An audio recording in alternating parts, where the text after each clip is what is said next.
tema, ¿no es cierto?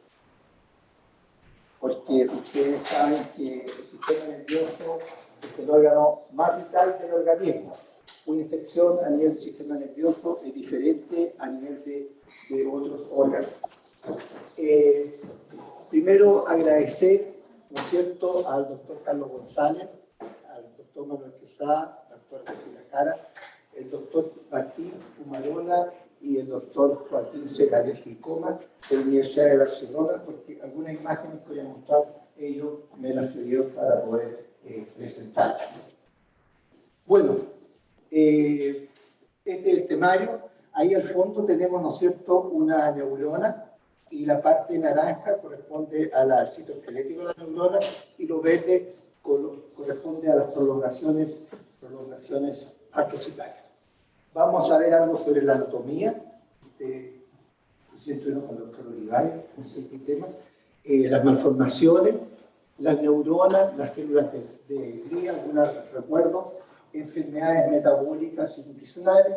Dentro de esa vamos a ver la deficiencia de vitamina B1 o tiamina, ¿no es cierto?, que produce una necrosis cerebrocortical. Las enfermedades neurodegenerativas, gran tema, y dentro de las neurodegenerativas están las encefalopatías coliformes transmisibles, que ocurren tanto en humanos como en los animales. Las malasias, las alteraciones del inflamatorio del sistema nervioso central, el diagnóstico diferencial de alguna enfermedad del sistema nervioso, neoplasia, y también hay 3 casos clínicos que vamos a ver. Uno corresponde a la fiebre catarral maligna, el otro a una encefalitis de tipo protozoaria, el caso que nos llegó de Puma, de la localidad de Anquehue, y también vamos a ver un caso de una disautonomía equina. No sé si me han escuchado la disautonomía equina o el marceno, también llamado Grass signes, ¿no es cierto?, que se da en los equinos. Una ventaja, ¿no es cierto?, que muchas cosas ya están escritas, incluso en la imagen le puse texto para facilitar después que ustedes no tengan ningún problema en verlo. Entonces, casi todo está acá. Bueno, y tenemos poco tiempo, ¿no es cierto? Vamos a tener que tratar esto de hacerlo en las sesiones de hoy día y las sesiones de mañana. Bueno, cerebro, ¿no es cierto? Ustedes ya pasaron lo importante que es esto, porque muchas veces nosotros recibimos muestras y nos dicen, oh, le mandamos el encéfalo. No, pero es el encéfalo, ¿no es cierto?, que son los hemisferios cerebrales, son el tronco encefálico y es el cerebelo. Bueno, el sistema nervioso, ustedes bien saben, ¿no es cierto?, que está construido por el hemisferio cerebral, el diencéfalo, el mesencéfalo, la protuberancia y el bulbo raquídeo. Y el cerebelo y la médula espinal. En este otro diagrama podemos observar que lo que nos interesa es el sistema nervioso en el encéfalo, médula espinal con los segmentos medulares, y tenemos el cerebro, el tronco encefálico, ¿no es cierto?, que da origen a las voces parancranianas, el cerebelo, bueno, y su división en diencéfalo, mesencéfalo, médula y puente. Este es un diagrama que está de una vista dorsal, ¿no es cierto?, del tallo encefálico, y lo que está marcado en rojos es el séptimo par y el nervio trigémino. Interesante es que vamos a ver el nervio trigémino porque no solo hay virus que tienen tropismo por el sistema nervioso, sino hay ciertas bacterias. ¿Y cuál bacteria? La Listeria monocytógena. En una herida bucal, ¿no es cierto?, herida bucal, puede ir esta bacteria y vía trigémino y llega, ¿dónde llega? Al puente. Llega a esta zona del puente en el caso de la listeria. Y de ahí, como afecta estos nervios, a veces hay una parálisis unilateral, puede haber un caminar en círculo del animal caminar en círculo el animal, ¿no es cierto?, con la afección de un nervio trigémico o de otro centro nervioso. Ustedes recordarán, ¿no es cierto?, por parasitaria, que hay un falso torneo. El falso torneo producido por la máscara del víspero, el Estus ovi, ¿no es cierto? Aquí no es falso, es verdadero. Entonces, interesante esto de la listeria. Bueno, vamos a empezar nombrando varias informaciones del sistema nervioso central, ¿no es cierto? Son comunes las malformaciones porque vamos a ver que hay muchos agentes virales que son agentes teratogénicos, que producen distintos tipos de malformaciones. Entonces, las malformaciones del sistema nervioso son comunes en los animales domésticos y más variadas y frecuentes en comparación con otros tejidos. En el cerebro, ¿qué malformación tenemos? La holoprosencefalia, que se refiere a la plasia de los bulbos olfatorios. La plasia es que no se desarrollaron, recuerden ustedes. La genesia es cuando no hay desarrollo por completo. No se desarrollaron los bulbos olfatorios. Y esta displasia se asocia con deformidades faciales y dentro de la más grave es la ciclopia. Vamos a ver acá que la ciclopia es un ojo central único, ¿no es cierto? Un ojo central único que nace ese animal. Caracterizado entonces por la presencia de este ojo grande mediano asociado con otros defectos, ¿no es cierto?, como la holoprosencefalia, o sea, con aplasia de los bulbos olfatorios, probóscide dorsal, desarrollo normal del maxilar y de las fosas nasales. Ejemplo, la ausencia del estadio del meato auditivo externo. Los ovinos gestantes, la ósea gestante, ingieren una planta que se llama Veratrum californicum, a los 14 días de gestación va a producir un producto que hace un corderito cíclope, ya con un solo ojo central. Frecuentemente, sea a los 14 días de gestación, de ingestión de esta planta, pero también puede ser entre la segunda y tercera semana. En esta imagen tenemos un corderito, ¿no es cierto? Y para mostrar acá este ojo central, es único, ¿no es cierto? Y se asocia al consumo de las plantas del género Veratrum, y dentro de ellos el Veratrum californicum, como les mencioné. Se dice que esta planta tiene un alcaloide esteroidal que produce el daño. También hay otra malformación, que es la microencefalia, que se refiere al cerebro más pequeño y asociado con las infecciones víricas. Esos virus que están nombrados allá, el virus de Akabane, que está dentro de los virus ortobungibilidae, ¿ya? El virus de Akabane, ortobungibilidae, el virus Aino también está dentro del virus ortobungibilidae, y otro que se llama Cache-Valley virus. Y eso produce este microencefalia. La diarrea viral bovina, la microencefalia, ¿no es cierto? Y la peste porcina. Recuerden ustedes, en su caso, en la clase de terato, la diarrea viral bovina también puede producir una hipoplasia de tipo cerebral. Bueno, la anencefalia se refiere a la ausencia de los hemisferios cerebrales y en la mayoría de los casos existe sí una cantidad de tejido nervioso considerable. En este caso tenemos, ¿no es cierto?, esta es una imagen que es un neonato bovino, ¿no es cierto?, la descripción, el cerebro está reducido en tamaño, hay una microencefalia, ¿no es cierto?, y es cubierto de líquido. Este es de Instituto Japón y lo asocian a esta microencefalia al virus de Akabane. También tenemos el encéfalocele. Generalmente el encéfalocele, la meningocele, es porque hay un defecto frontal del cráneo. Puede haber una cranioquisis. Entonces, puede haber protrusión del tejido nervioso hacia afuera del exterior, puede haber también protrusión de las meninges, ¿no es cierto?, con líquido, y también puede haber el caso que sea las meninges más tejido nervioso. Entonces, en la protuberancia a través del defecto craneal del cráneo, y la meningocele se produce una protuberancia de meninge llena de líquido a través del defecto esquelético dorsal. Estas anomalías pueden ser hereditarias, ¿no es cierto?, en suinos y gatos, y a veces se asocian al medicamento con grisofulvina, que puede producir una alteración, sobre todo en las gatitas que están en gestación. Y la exencefalia consiste en una masa de hemisferios cerebrales, meningios y piel que sobresale en la cavidad. O sea, tenemos la meningocele, que sale en el meningo, ¿no es cierto? El líquido.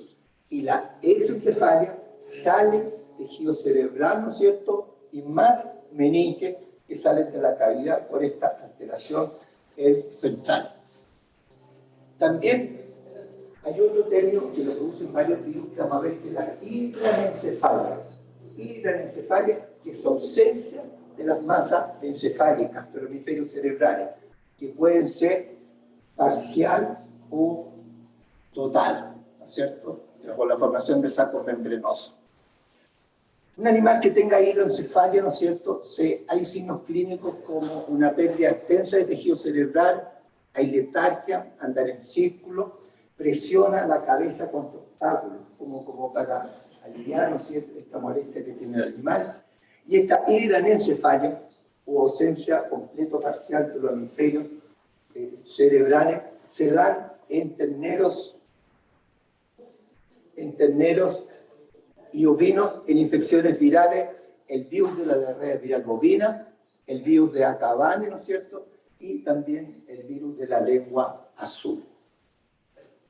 Acá, en esta imagen, podrán ver ustedes, ¿no es cierto?, que falta parcial de los hemisferios cerebrales, y eso es por hay una hidranencefalia, pero también una disminución del cerebelo, que es por una hipoplasia de tipo cerebral. Y dentro de los agentes, ¿no es cierto?, están los agentes estos virales, como el virus Cachai-Vale, el Schmallenberg virus, ¿no es cierto?, y el Acabane y el ainovirus, que están dentro de los vulnerabilidades, ¿no es cierto? Recuerden que el virus de Schmallenberg se fue descubierto en Alemania el año 2011, ¿no es cierto?, y que producía grandes distorsiones en el feto. Bueno, la poroencefalia. La poroencefalia es una cavitación quística, es un quiste en el cerebro y está involucrada en el proceso destructivo neonatal. Y el defecto típico involucra la sustancia blanca en los hemisferios cerebrales. El cerebro puede, vamos a ver unas imágenes, puede ser un quiste o puede ser multiquiste, ¿no es cierto?, con la poroencefalia. Y la hidrocefalia, ya conocían ustedes la máquina, es acúmulo, ¿no es cierto?, acúmulo de este líquido en el sistema ventricular, ¿sí? Respecto a la hidrocefalia, ¿los quistes son producidos por el cuerpo o puede ser por un agente parasitario? También vamos a ver que hay quistes parasitarios, pero en ese caso son por el genuro cerebral, ¿no es cierto? Tenemos algunos casos. Pero acá en el genuro cerebral podemos ver los escoles del parásito, ¿no es cierto? Podemos ver los escoles. Y también, bueno, acá no, acá es acúmulo de líquido normal que está en forma anormal, por este acúmulo de líquido. Vamos a ver que hay problemas cuando hay una alteración en el acueducto mesencefálico, una obstrucción, también se produce una hidrocefalia. Entonces, esta hidrocefalia interna, causada por la obstrucción del flujo del líquido cefalorraquídeo dentro del sistema ventricular, y la externa, acumulación en el espacio subaracnoideo. Y debido a la reabsorción inadecuada del líquido cefalorraquídeo a través de la vellosidad intestinal. Vamos a ver también que la vitamina A, ¿no es cierto? La vitamina A juega un papel de repente porque con la vitamina A se disminuye la absorción del líquido cefalorraquídeo o los aracnoides. Y si disminuye la absorción, va a haber un aumento. Y es un caso que tenemos más adelante en una imagen de un gato. Y también existe una hidrocefalia comunicante por exceso de líquido cefalorraquídeo en ambos lugares. El más común es el hidrocéfalo interno, ¿no es cierto? Como un animal doméstico, puede ser congénito o adquirido, y la estenosis del acueducto mesencefálico es la principal causa de hidrocefalia interna, congénita en caninos, especialmente los de raza, los braquicéfalos. Hay malformaciones también de la vellosidad aracnoidea, utilizadas, esto dicen que estará relacionado con la hidrocefálica congénita en algunas razas, como que las que mencionan ahí, el Chihuahua, el Yorkshire Terrier, el Poodle. Y los sí.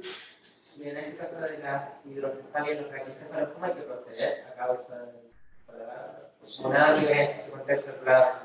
Yo creo que depende de la situación, porque hay hidrocefalia menos los humanos, ¿no es cierto? Que hay que intervienen y colocan un conducto, colocan una válvula y esa válvula va con líquido a la parte interna y va por un drenaje. Yo creo que en la parte clínica después verán cómo ahí se procede. Yo creo que también depende del grado, ¿no es cierto? ¿Cómo es eso? Pero eso lo podrían ver en clínica. Aquí está un ejemplo de la inflamación del epéndimo, del acueducto mesocefálico, en la peritonitis infecciosa felina, ¿no es cierto? Puede causar una meningocefalitis, tendinitis fibroadenomatosa, o céfalo, con hidrocéfalo por oclusión de este acueducto. En equino existen los colesteatomas. Los colesteatomas lo podría hacer uno pensar que se trata de un proceso neoplásico, ¿no es cierto? Pero este colesteatoma no es tumoral, porque este colesteatoma ocluye el foramen de Monro. Y este colesteatoma está formado por cristales de colesterol, ¿no es cierto? Hay células, hay linfocitos, hay células plasmáticas, pueden haber también células gigantes, ¿no es cierto? Y también puede haber focos de mineralización, por eso se le llama granulomas de colesterol. Y la meningitis puede interferir en el flujo de líquido cefalorraquídeo en las aberturas laterales o absorción por las vellosidades aracnoideas. Entonces, la deficiencia de vitamina A que mencionamos disminuye la absorción del líquido cefalorraquídeo por las vellosidades aracnoideas. Entonces puede haber también una hidrocefalia. Acá tenemos el órgano nervioso, ¿no es cierto? El sistema nervioso, órgano cerebro, y aquí está esta formación que corresponde a un colesteatoma, que según aquí el texto dice que es más común en animales viejos, ¿no es cierto?, de edad avanzada, y reportada en ubicación en el cuarto ventrículo, pero también se puede ubicar en el ventrículo lateral. Acá tenemos un corte, ¿no es cierto? Tenemos un corte y acá tenemos este colesteatoma o granuloma de colesterol. Y en la otra imagen tenemos el mismo colesteatoma, ¿no es cierto?, este corte, y hay esta formación de este granuloma que corresponde al colesteatoma en el ventrículo lateral. También hay alteraciones, ¿no es cierto?, a nivel de la médula espinal, dilatación del canal central, y también puede haber la siringomelia a nivel medular, que es una cavitación de la médula espinal. Y tenemos las hipoplasias cerebrales, que están en diferentes especies y etiología variada. Hay las hereditarias, algunas como razas como la raza Shorton, los potos árabes y caninos Chow Chow. Y también se describe una inversión en lactante tratada por un órgano fosforado durante la gestación. Bueno, y las que producen hipoplasia cerebral, ¿no es cierto?, las que siempre hemos nombrado y que ustedes ya conocen, la paglocopenia felina, la diarrea viral bovina, la peste porcina, la lengua azul también produce una hipoplasia cerebral, también el virus de Schmallenberg también produce una hipoplasia de tipo cerebral. También se describe la atrofia, ¿no es cierto?, progresiva, atrofia, desorden progresivo en las células de Purkinje, y se ha descrito en diversas razas de bovinos, holandés, canino, en los felinos y en los ovinos. Eso en cuanto a la hipoplasia de tipo cerebral. Esta es una lista solamente para que tengan, ¿no es cierto?, la puedan revisar cuando puedan, pero aquí están distintos virus que tienen acción teratogénica. Dentro de ellos, uno de los virus muy teratogénico es el que nombramos, es el virus de Acabane. Pero aquí está el virus de la panleucopenia felina, el de la peste porcina clásica, el virus Acabane, virus Cachay-Vale, el ainovirus, que todos estos son de los Bunjaviridae.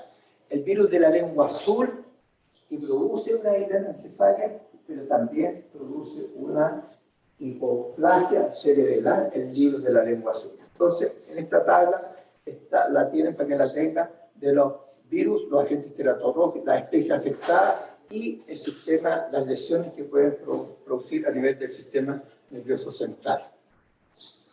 ¿Reconocen qué sería ese animalito que está ahí?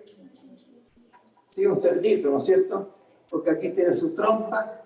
Ya hay una protrusión aquí, porque hay una craniotisis de las meninges. ¿Cómo le llamaríamos a eso?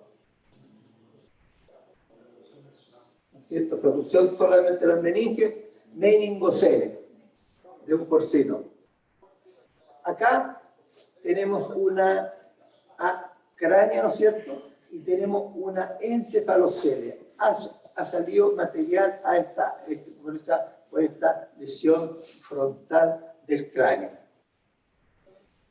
Entonces, como lo dice la descripción aquí, esta lesión generalmente ocurre en las regiones frontales, como en este caso, y el defecto primario es un trastorno en la falla focal de deficiencia del tubo neural del ectodermo embrionario.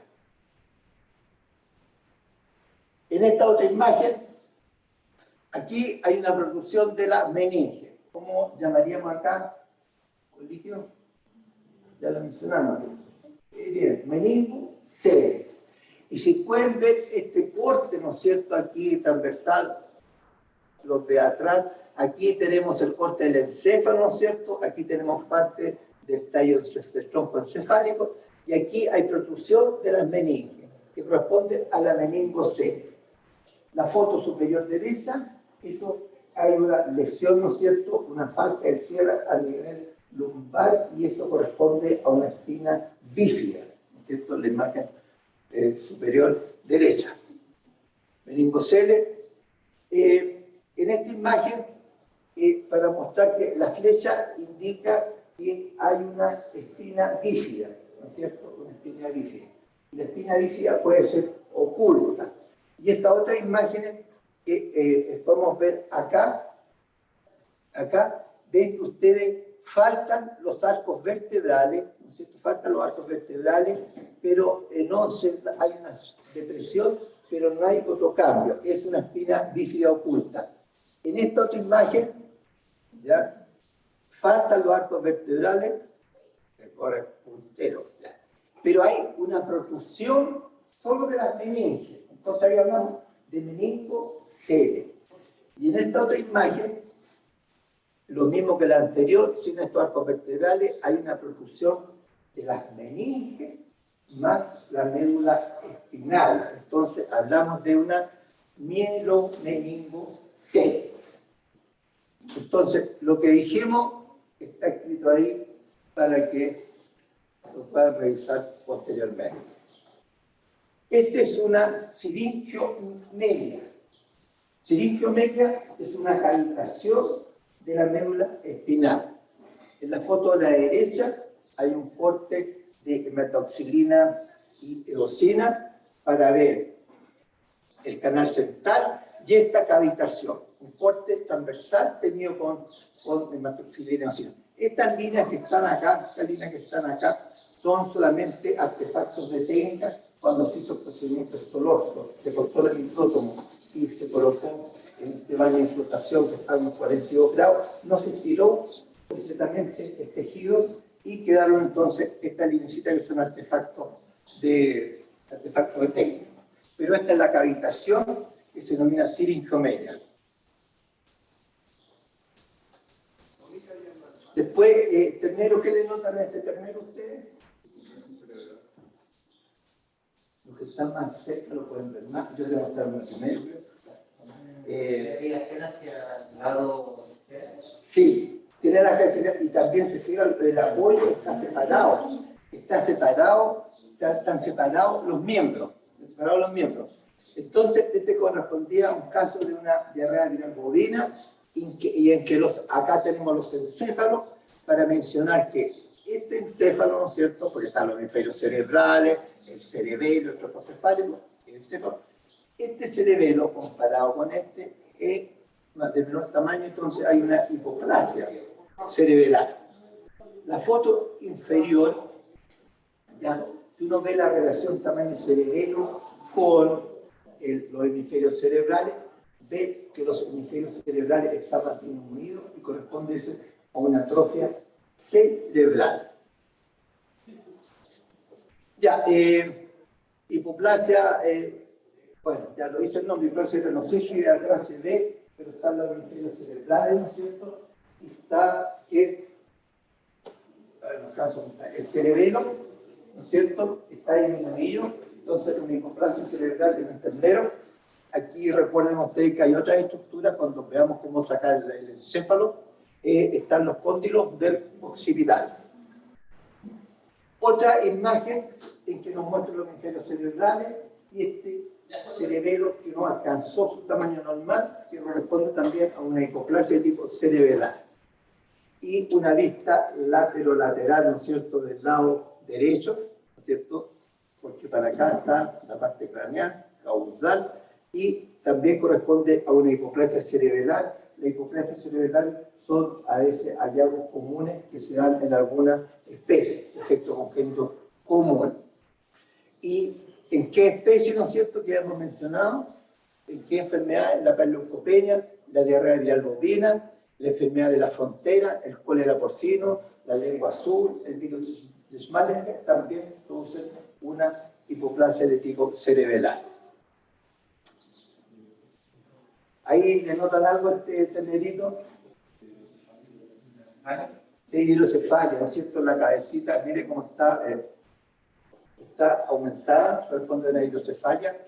Y acá tenemos, podemos ver que los ventrículos laterales, ¿no es cierto?, están completamente expandidos, ¿no es cierto? Y también está expandido el acueducto mesencefálico y también corresponde a una hidrocefalia, ¿ya? Y corresponde a una hidrocefalia. En esta otra imagen, solamente para mostrar que este caso era un felino que decía que están los ventrículos laterales, ¿no es cierto?, laterales, están dilatados con líquido, ¿no es cierto?, y que había una infección, ¿no es cierto?, del acueducto mesencefálico. Entonces, esta hidrocefalia fue anterior a esta obstrucción y se acumuló líquido, ¿no es cierto? Como lo describe aquí, cerebro del gato, se observa la obstrucción del tercer ventrículo por el exudado inflamatorio, flecha. En realidad yo estoy de cerca aquí, pero veo la flecha y no veo, puede decidir si hay algo inflamatorio o no hay inflamatorio, que se aprecia bien macroscópicamente, ¿ya? Y hay esta dilatación de los ventrículos debido a la acumulación del líquido cefalorraquídeo. Entonces ya saben que aquí volvemos a tener esta imagen, la dilatación de los ventrículos laterales, ¿no es cierto? Y también está el asta de Amón, hay una atrofia del asta de Amón. El asta de Amón es una muestra importante, por ejemplo, en los casos para el diagnóstico de rabia. Y tenemos una atrofia de la sustancia blanca que está marcada por flecha. En la imagen de la derecha, ¿ya?, también hay una atrofia de los ventrículos laterales y falta una membrana aquí. No sé si en anatomía pasaron esta membrana que está en los ventrículos laterales, que es un septum pelúcido. El septum pelúcido es una membrana como transparente que está en esa ubicación y se ha perdido. Bueno, en esta imagen para mostrarles solamente que están los ventrículos laterales, ¿no es cierto? Y esta membrana es el septum pelúcido, ¿ya?, que es un tabique transparente, delgado, vertical, que consta dos láminas separadas por un estrecho intervalo llamada cavidad del septum pelúcido. Esta es otra imagen tenía con hematoxilina y eosina, ¿no es cierto? Pero aquí no se ve. Aquí hay una flecha, aquí está el céfalo, aquí hay una flecha que esta vertical que está aquí es relacionado con el corte que aparece tenido con la hematoxilina y eosina. Bueno, y solamente para nombrarles que bueno, que aquí están los ventrículos laterales, ¿no es cierto? Están los plexos coloideos y también está acá el septo pelúceo. Hay otra formación importante aquí que son como la cápsula interna, esta opción que se denomina putamen aquí. Ese putamen se ocupa mucho de localización anatómica en la parte humana cuando los neurólogos hacen el diagnóstico del Creutzfeldt-Jakob. Ese es un corte que hacen para ver si hay algún cambio a nivel de eso en esta enfermedad que vamos a ver más adelante, el Creutzfeldt-Jakob. ¿Eso qué sería? Esa cabeza hidratada por líquido, hidrocefalia, ¿no es cierto? Esto corresponde también, es un potrillo, no fue muy bien sacada, ¿no es cierto?, la cabeza, pero también correspondía a una hidrocefalia en un potrillo, de la imagen de la Universidad de Concepción de Chillán. ¿Esto qué sería? Lo mismo, ¿no es cierto? Hidrocefalia. ¿Le notan algo que hay en la mandíbula? ¿Notan algo más en la mandíbula? La inferior, claro, está más corta, entonces eso corresponde a una brachiognathia. ¿Ya? Brachiognathia, porque acuérdense que el prognatismo es cuando está la mandíbula más prolongada, más longitud. Esto también de lo mismo, de otra especie, esto corresponde a un canino, en una foto de la Universidad de Córdoba, que es una hidrocefalia en un canino. Ya, entonces ahora me pueden decir cuál es cuál aquí, po. De la derecha, ¿cuál sería? La meningocele, ¿no es cierto? Tremendo, ahí salen las meninges por esa lesión, la parte frontal, y el de la izquierda, el que acabamos de ver, ¿no es cierto? La hidrocefalia con la maxilar inferior más corto que la brachiognathia. También esto, una meningocele en un potrillo. Estos son unos archivos que uno se puede, no hasta archivos, ¿no es cierto? Que hay imágenes de distintas patologías que uno se puede meter a través del internet. Esto es un corte transversal, ¿no es cierto? Y este correspondía al caso de hidrocéfalo en gato, que resulta de la deficiencia de vitamina A, porque la deficiencia de vitamina A está relacionada entonces con la mala absorción del líquido cefalorraquídeo por la membrana aracnoidea. Ya, aquí tenemos entonces la poroencefalia, que es presencia de quiste, ¿no es cierto? Vemos un quiste aquí en el hemisferio cerebral. Esta es una imagen del quiste. Este otro es un corte transversal que es más, aquí se acumula un líquido intersticial. Y esto es lo que se denomina la poroencefalia. También existe a nivel de la médula la hidromelia, que es el resultado de acúmulos de líquidos transmitidos de la médula espinal, ¿no es cierto? Y podemos observar que hay distintos grados, aquí hay más acúmulo de líquido, ¿no es cierto?, en estos cortes que en los cortes inferiores, y aquí en este corte para tener un patrón normal para comparar con los otros que están afectados. ¿Qué llama la atención aquí? Este es un cerebro. ¿Ah? No tienen las circunvoluciones, algunos llaman que no tienen las circunvoluciones, entonces esto es como liso. Entonces, no sé si han escuchado ese nombre, lisencefalia. Ya, esto corresponde a una lisencefalia, ausencia de disminución de los giros, y lo cual produce una superficie cerebral lisa. Esto es fácil, si yo pongo una imagen, ustedes van a decir, esto es lisencefalia.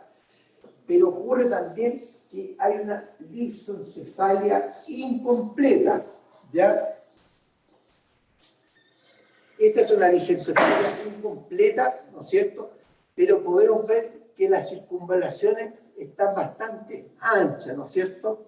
Y esto lisoncefalia incompleta tiene el nombre de pachygyria.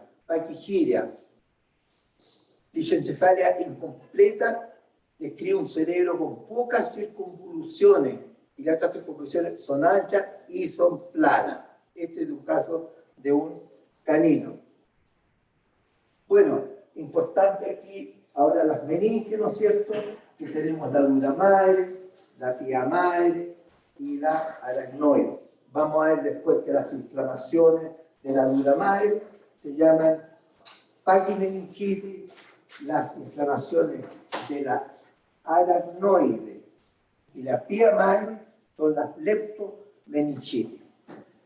Bueno, la pía madre plegada a la superficie de la masa encefálica medular, la aracnoide se encuentra entre la pía madre y la dura madre, y la dura madre adosada a la superficie. Es una membrana gruesa e importante cuando nosotros tengamos que extraer, ¿no es cierto?, un encéfalo. Está la dura madre, pero además hay una estructura que se llama el tentorio del cerebelo, ¿no es cierto?, que es una prolongación de una membrana fibrosa que vamos a ver que va a la parte dorsal del cráneo, ¿no es cierto?, y que si uno no la corta cuando saca el encéfalo, se le va a quedar por una parte los hemisferios cerebrales y por otro la parte del cerebelo conectado. Por tanto, eso hay que tenerlo presente cuando uno trata de sacar el encéfalo. En este encéfalo, hemisferio cerebral, que le llama la atención, la atención a uno puede ser algo falta, algo sobra, hay algo en la coloración que le llama la atención. ¿Ah?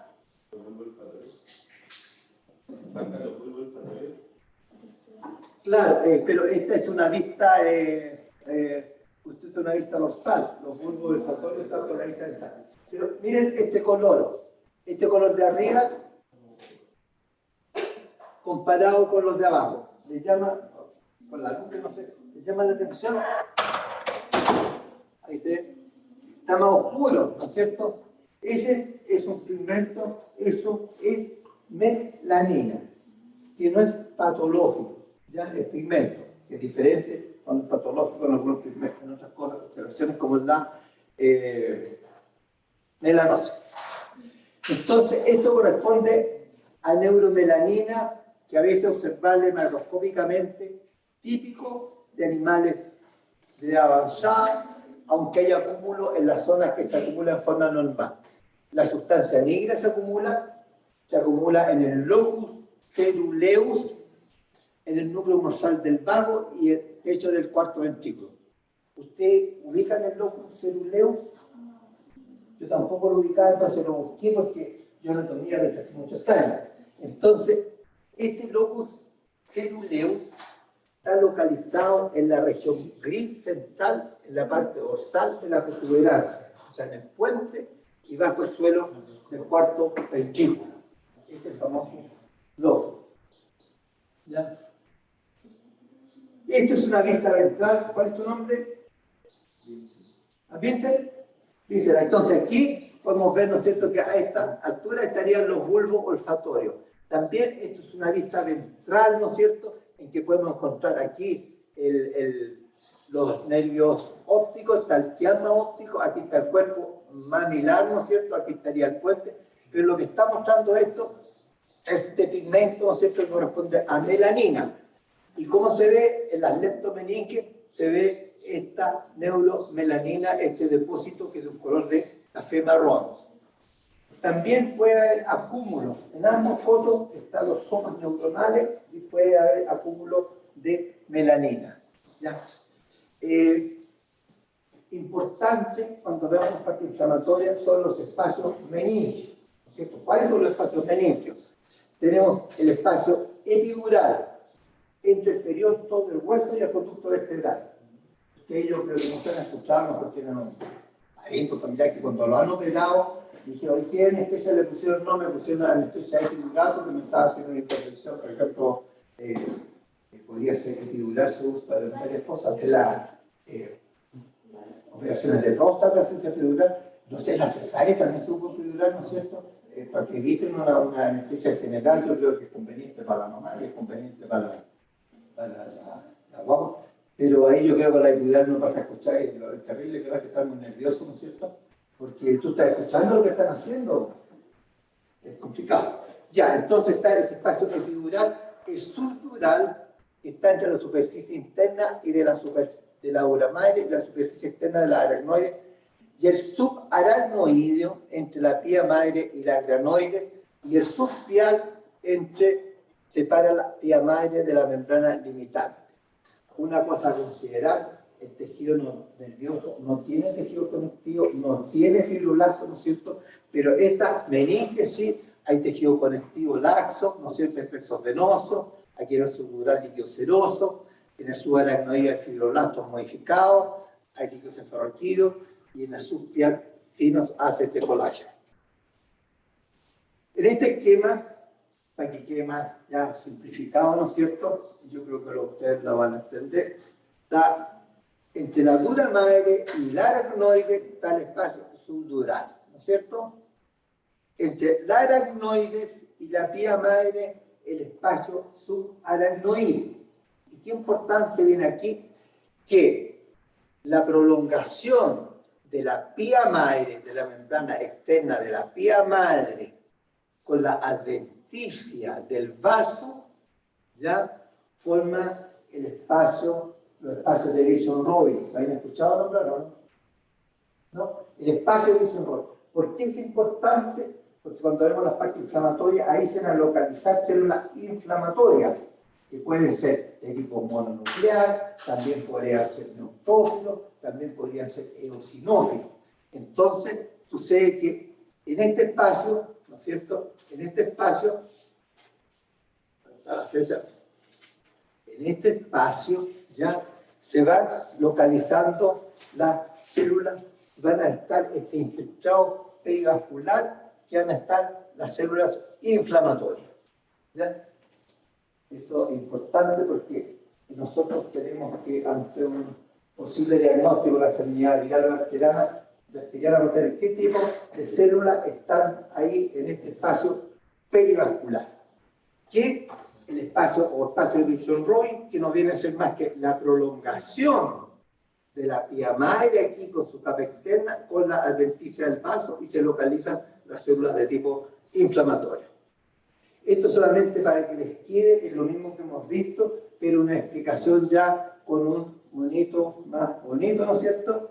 La imagen en que habla de las meninges, la dura madre, la pía madre, la aracnoide, y hablan también que los componentes de la barrera hematoencefálica, que son las células endoteliales, la membrana basal y los pies de los astrocitos. Es como la misma imagen que vimos antes, pero con mayor explicación. Y por último tenemos la aracnoide, ¿no es cierto?, lo que mencionamos, la pía madre y este espacio vascular, que es el espacio de Wilson-Roy, que es el límite interno, como mencionamos, de la adventicia del vaso sanguíneo, y el externo en la pía madre, por lo que equivale a la prolongación del espacio subaracnoideo. Y en condiciones normales este espacio es virtual, tiene líquido cefalorraquídeo. Y estos son los famosos manguitos perivasculares, que a uno también le mencionan como cinturón perivascular. Y en este espacio las células que pueden observar linfocitos en las fases iniciales, pueden haber leucocitos granulocitos que desaparecen rápidamente y pasada una semana se agregan macrófagos y células plasmáticas. En resumen, este infiltrado perivascular, cuando está asociado a enfermedades virales, va a ser de tipo mononuclear. Realmente van a encontrar algunos linfocitos, algunas células plasmáticas. Cuando son por otras inflamaciones purulentas, podemos encontrar ahí neutrófilos, ¿no es cierto? Podemos observar el estelar. Y los manguitos perivasculares no son exclusivos de las infecciones virales, los mononucleares. También vamos a ver que lo podemos encontrar en algunas enfermedades de tipo protozoaria, una infiltración perivascular mononuclear. Este es un tejido, un corte con hematoxilina, para ver más de lo mismo, donde está el vaso sanguíneo, el espacio de Wilson-Roy, ¿no es cierto?, y los cuerpos neuronales y algunas células de la glía. Esta imagen es para mostrar los cuerpos neuronales. La imagen de la toxilineosina es normal en su imagen, pero hay una cosa importante aquí que está formando las neuronas y el neuropilo. ¿Y qué es el neuropilo? El neuropilo es una red de axones, dendritas y prolongaciones de células gliales finamente mineralizadas e entremezcladas. O sea, los cuerpos neuronales y todo esto es neuropilo. ¿Habían escuchado este término neuropilo? Importante porque en este término neuropilo vamos más adelante que se asientan ciertas alteraciones, por ejemplo, lesión, que para algunos casos son patognomónicas, ¿no es cierto?, que es una esponjiosis. Hay una vacuolización del neuropilo, más una vacuolización del pericardio neuronal, y eso se da en la encefalopatía puntiforme transmisible, que vamos a ver más adelante. Entonces, esto es el neuropilo, ¿no es cierto? Esta red de axones, dendritas y prolongaciones de células gliales que están finamente mielinizadas o entremezcladas. Y la otra célula son los somas o cuerpos neuronales, que uno puede ver, ¿no es cierto?, puede ver el núcleo y también puede ver el núcleo prominente. Otra imagen de lo mismo, el neuropilo, las células gliales, la neurona con su núcleo, ¿no es cierto?, su núcleo, y este más oscurito, el núcleo prominente. Más de lo mismo, la flecha indica las neuronas y la N indica el neuropilo. Entonces quedó más o menos claro qué es lo que es el neuropilo, ¿no es cierto? Es como el soma, como el soporte, ¿no es cierto?, neuronal. Esta foto es aquí de la corteza cerebral, la neurona y sus células de soporte asociadas son los componentes principales de materia gris. La apariencia enmarañada que rodea los cuerpos de las células nerviosas flechas se debe a masa enredada de fibras nerviosas finamente mielinizadas o a veces mal mielinizadas, que se llama neuropilo. ¿Ya? Este es otro corte para nombrar otras células, ¿no es cierto?, otras células del sistema nervioso. Uno puede ver aquí que los núcleos están oscuros, generalmente son esféricos, y estos núcleos corresponden a una célula que se llaman oligodendrocitos, ¿no es cierto? Y tener presente que los oligodendrocitos son los responsables de la producción de la mielina, ¿ya?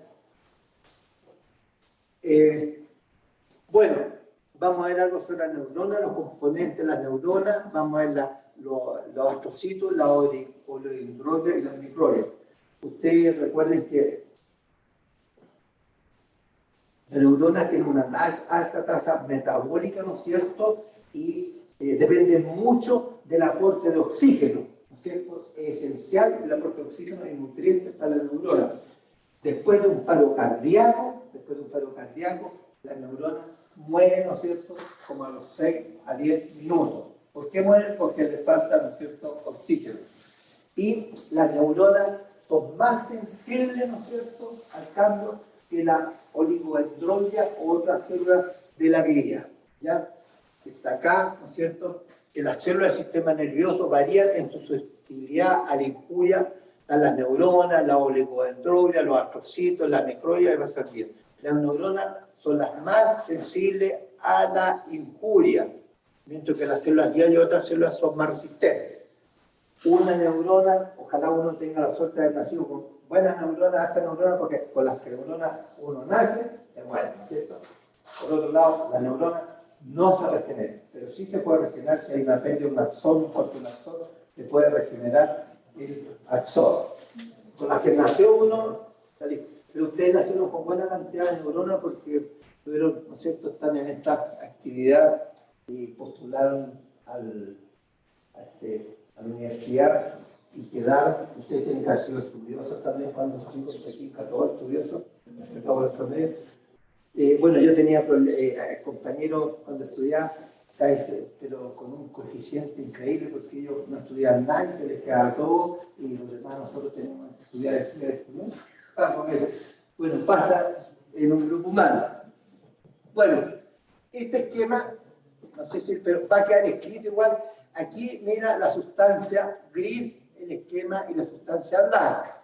No se va a alcanzar a ver aquí, pero yo lo veo aquí, N está indicando el neuropilo, ya estas flechas son las neuronas normales que está indicando, y en la foto de la derecha están los axones son estas prolongaciones, ¿no es cierto? La letra A, estas flechas son oligodendrocitos, y este contenido claro de las neuronas del axón es porque en el procedimiento histológico, ya cuando se hace el procedimiento histológico, para obtener los cortes, pasa por unos solventes. Y estos solventes entonces actúan sobre los lípidos de la vaina de mielina, y por eso te da este espacio claro. La foto de abajo, no sé si los de arriba ven, pero esto corresponde a una microglia, es con inmunistoquímica microglia, y esto son las prolongaciones artrocitarias. Y la otra imagen corresponde a los oligodendrocitos. Todo lo que mencionamos, entonces, está escrito ahí, pero es más o menos lo que mencioné. Considerar que las neuronas, ¿no es cierto?, ¿qué cambios microscópicos pueden haber en una neurona? La cromatolisis. La cromatolisis central después de una lesión axonal. Son condiciones degenerativas en infecciones virales o infecciones hereditarias. Vamos a ver que la cromatolisis, la neurona aumenta, el citoplasma se ve homogéneo rosado, se dispersa esta sustancia de Nils, que es una sustancia tigroide basófila, ¿no es cierto? Y el núcleo cambia de lugar excéntrico. Eso es la cromatolisis central. También hay cambios celulares isquémicos. Las neuronas son muy susceptibles a estos cambios en centros celulares isquémicos. El agrandamiento del cuerpo celular o enfermedad de almacenamiento lisosomal.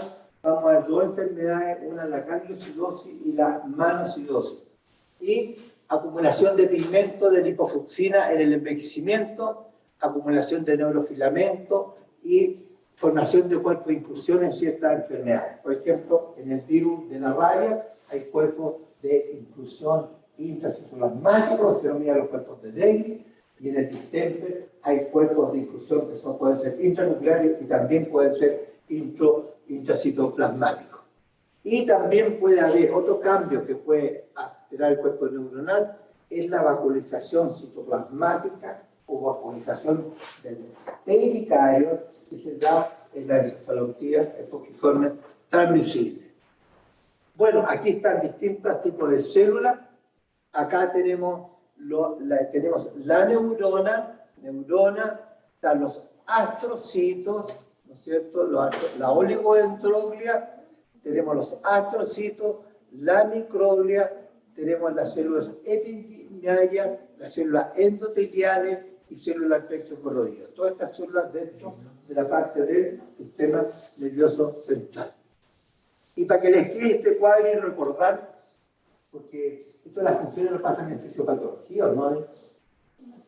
Por ejemplo, aquí que la neurona, y por qué es importante en la transmisión de los impulsos eléctricos y químicos, la interpretación espacial y temporal de los impulsos, regulación inhibitoria de la estimuladora de los impulsos, la astroglia. Hay dos tipos de astrocitos, los protoplasmáticos y los fibrosos, ¿no es cierto? Estos elementos no se ven en las tinciones corrientes de hematoxilina y eosina, hay que hacer tinciones especiales. Los astrocitos intervienen, ¿no es cierto?, en lo que es una reparación de tipo cicatricial en el tejido nervioso, ¿no es cierto?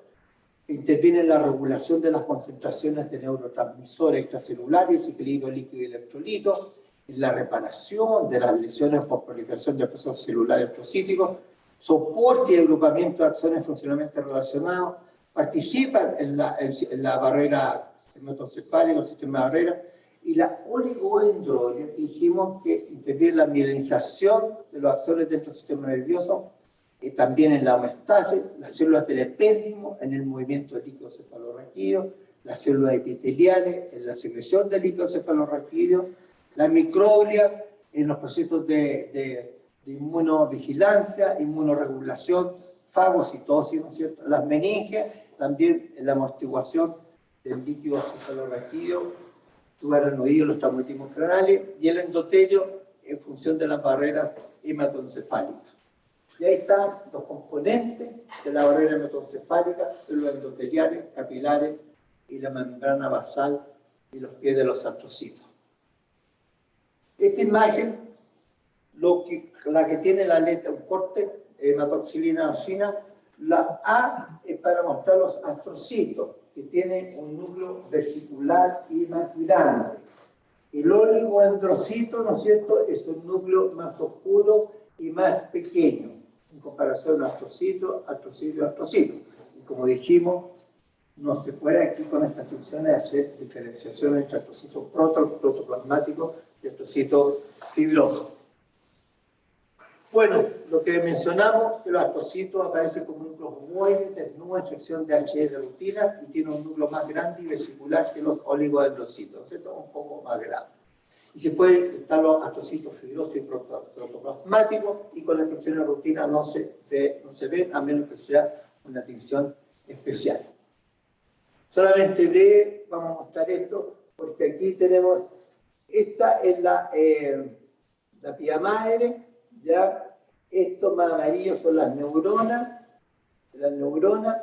estos son los astrocitos, y acá tenemos otras células endoteliales. Entonces, aquí, dentro de los astrocitos, sus funciones que es importante, en la foto 1, ellos monitorean y regulan los balances de los fluidos y electrolíticos dentro de las neuronas, ¿cierto? Y el espacio intracelular. En el 2, también ellos forman los límites, limitantes gliales de la base de la pía madre, y se interconecta con otros astrocitos para proporcionar un sistema para controlar y regular el equilibrio. Participan en la formación y funciones de la barrera hematoencefálica.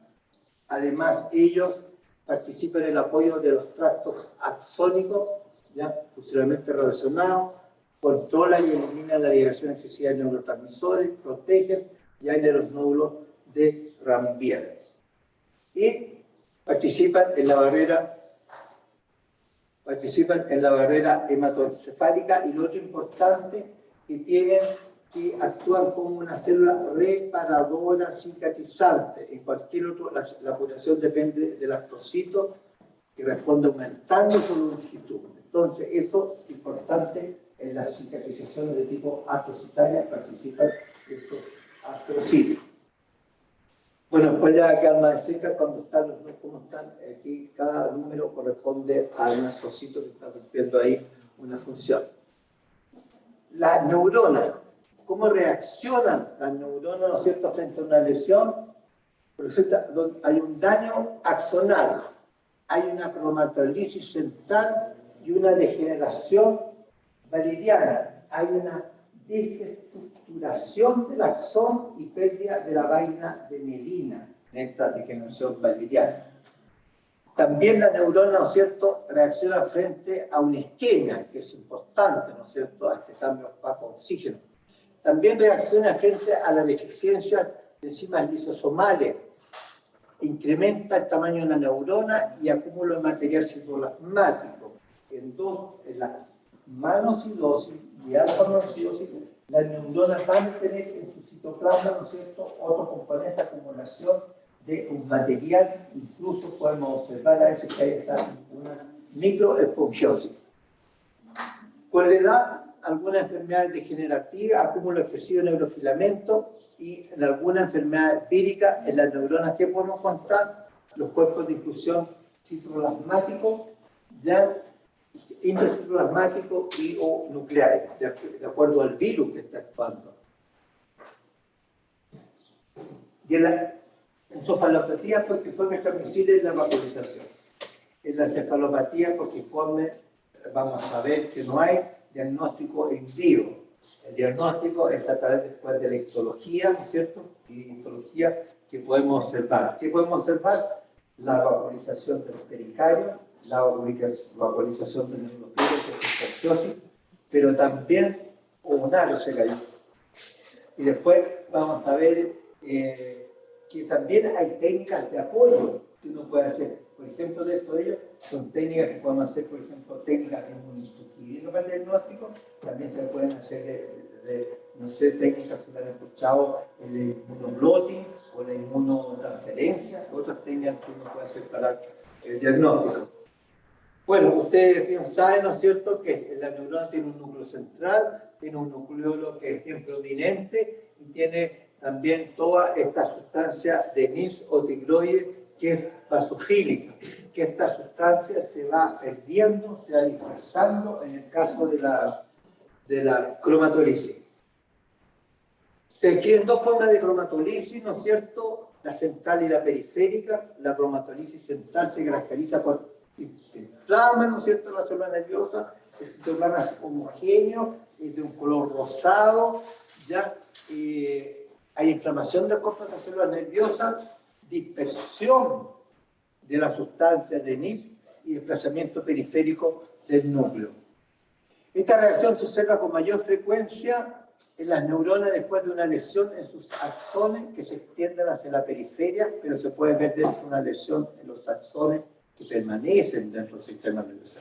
Y esto se da en algunas enfermedades degenerativas, como la deficiencia de cobre, la disautonomía equina, que la disautonomía equina se llama también, como le mencioné, el mal seco o el mal de la Cassine, el mal de la guerra, y que vamos a ver en otra sesión, que en esta disautonomía equina no está claro cuál es la etiología. Se plantea desde plantas tóxicas, de toxinas, de micotoxinas, de gérmenes anaerobios. No está claro cuál es lo que causa este mal seco. Bueno, ¿qué pueden observar ustedes? ¿No es cierto? Solamente mencionarles que la roja indica una neurona que está normal. La verde indica que hay una neurona que el citoplasma está homogéneo, ¿no es cierto?, medio rosado, y el núcleo se va hacia la periferia. Esa es una neurona con una cromatolisis, ya se desplaza hacia la izquierda.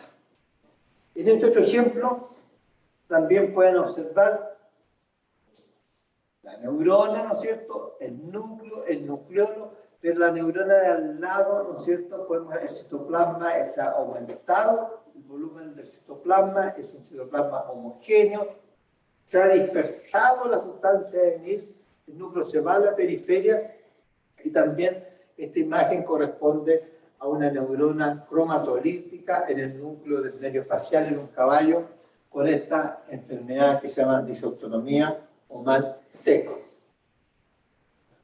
Entonces yo creo que ustedes, si ven en un corte histológico, ya pueden saber que esta neurona hinchadita, homogénea, con el núcleo periférico, es una cromatolisis. En este otro esquema trata de presentar una neurona normal. Esta neurona, miren aquí que ha perdido, ¿no es cierto?, la sustancia de NIR, se ha desplazado a su periferia, y en esta imagen, este dibujito, está la neurona normal, ¿no es cierto?, pero van perdiendo, se va dispersando la sustancia de NIR, se va colocando el núcleo hacia una periferia, ¿no es cierto?, y puede haber una muerte de la neurona, pero también puede haber una restitución. Bueno, podemos saber los ejemplos aquí que neurona con cromatolisis, ¿no es cierto?, ya central, acá tenemos el citoplasma, el núcleo poco se ve acá que ha sido desplazado, y esta una desestructuración, ¿no es cierto?, del nervio y la vaina mielina que corresponde a esta degeneración de tipo valeriana. Esta otra imagen para mostrar, en la imagen de abajo, con una tinción especial, estas son los axones que están normales, se ven de rojo, no han sufrido ningún cambio, pero sí aquí hay una degeneración, ¿no es cierto?, una degeneración de tipo valeriana de las neuronas, los tractos de los axones, ¿no es cierto?, han perdido sustancia, lo mismo que en la foto superior derecha.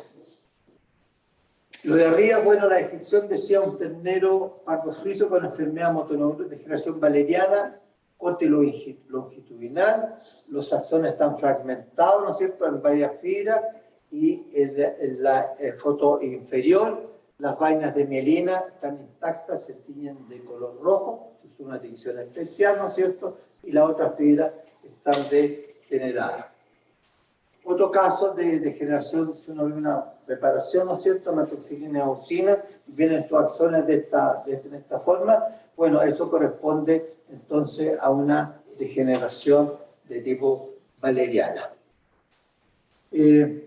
Para resumir este cuadro, porque es medio complejo, aquí aparece este esquema que la degeneración valeriana del extremo distal del axón se conoce como muerte de degeneración valeriana. Hay una lesión, ¿no es cierto?, aquí en el axón y se muere esta parte del axón.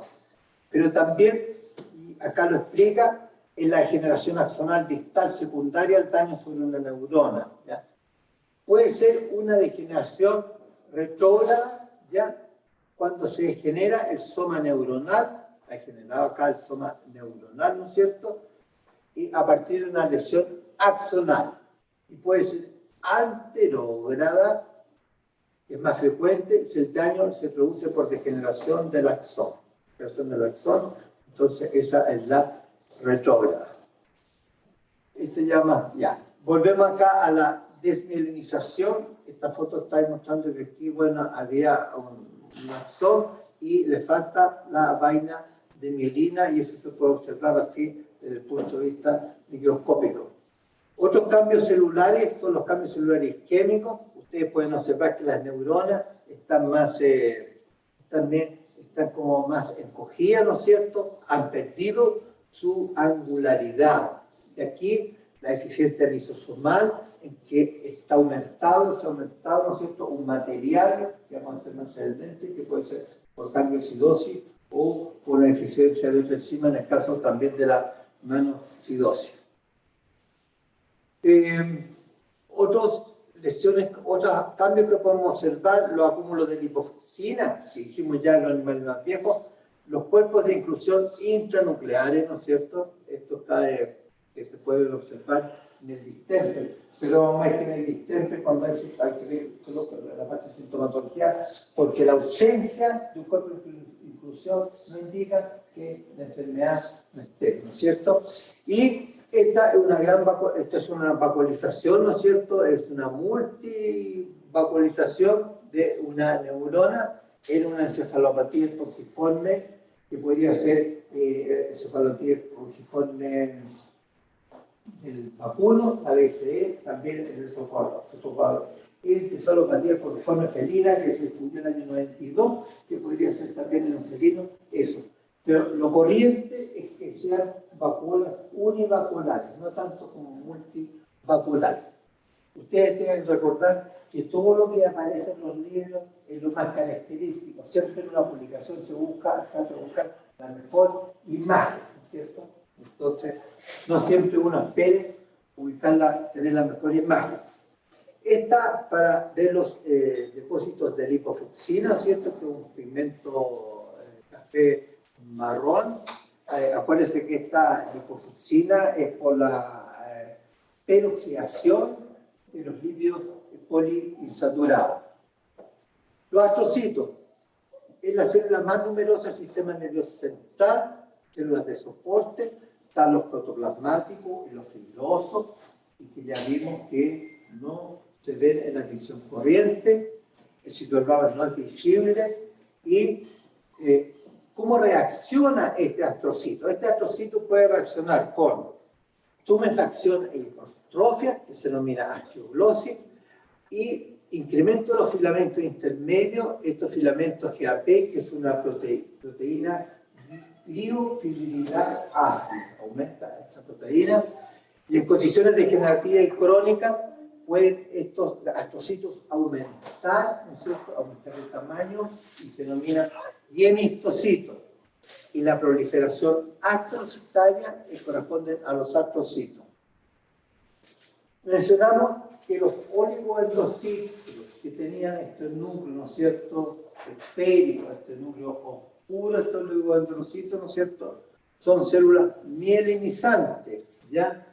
Y están situados tanto en la sustancia gris como blanca, y hay oligodendroglía interfascicular y intergloria perineuronal.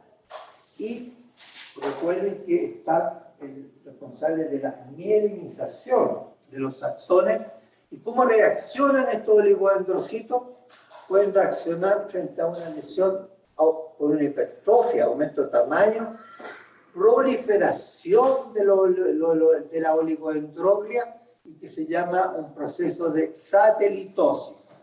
Pero también puede haber una degeneración, ¿no es cierto?, de la mielina, y se denomina desmielinización primaria. Y la alteración axonal, alteración de las células que lo mielinizan, producen esta desmielinización secundaria, o sea, una desestructuración del axón con pérdida de la mielina. Acá podemos observar, ¿no es cierto?, neurona, y están estas células, y estas células que están acá se lo denominan satelitosis. En este otro ejemplo, en que tenemos el cerebelo con su capa molecular, la capa de la célula de Purkinje y la célula granular, vemos en este cambio que aquí esto corresponde a una pérdida de la mielina, ¿no es cierto? Tenemos entonces la satelitosis, ¿ya?, que es acúmulo de los oligodendrocitos rodeados del pericardio neuronal.